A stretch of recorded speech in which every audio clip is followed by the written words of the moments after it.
Hugot nga nanindugan si Iloilo City Councilor Sin Marie Mabilog nga wala gid sa may nabaton nga listahan sa mga requirements kangot sa Contract of Service sa opisina sa Idalom sa Coordinated Executive Sangguniang Panlungsod Efforts for the Development of Iloilo City o CONCESPIDIC budget. Suno sa iya, ang ilang nabato na mo ang letter nga nagasiling nga gina-accommodate na sang City Administrator's Office ang iyang request apang wala init sang upod nga listahan sa mga requirements kang isang makitan nga ginpagwa nga picture sang City Mayor's Office. Sa interview sang Bomboradio kay Councilor Mabilog, iya ginpahayag raw kaangay nga ginbutangan kagintapalan lang sang isa ka papel nga may nakasulat nga mga requirements ang amo nga litrato.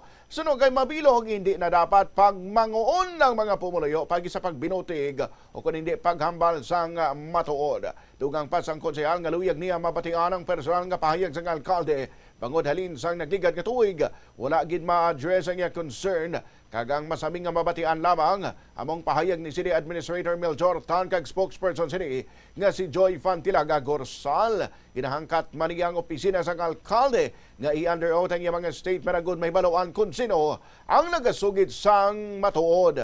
Madumduman nga ginpahayag sang spokesperson ni Mayor Raisa Trañas nga si Joy Fantilaga Gorsal nga wala makompleto sang staff sang konsehal mga requirements nga kinahanglanon para sa tanan nga contractual personnel sang syudad. Para sa akon, kahapos na lang gid magpinikal sa City Hall Subong.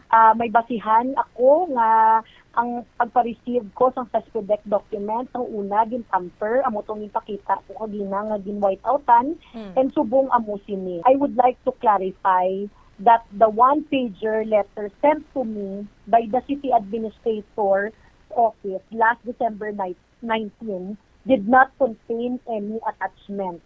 Klaro nga ang pagpicture nila gin-insertan ang isa pa gid ka papel para i-mislead ang pumuluyo na hindi na bala natin pagmanguon ang tao diri sa syudad sa Iloilo.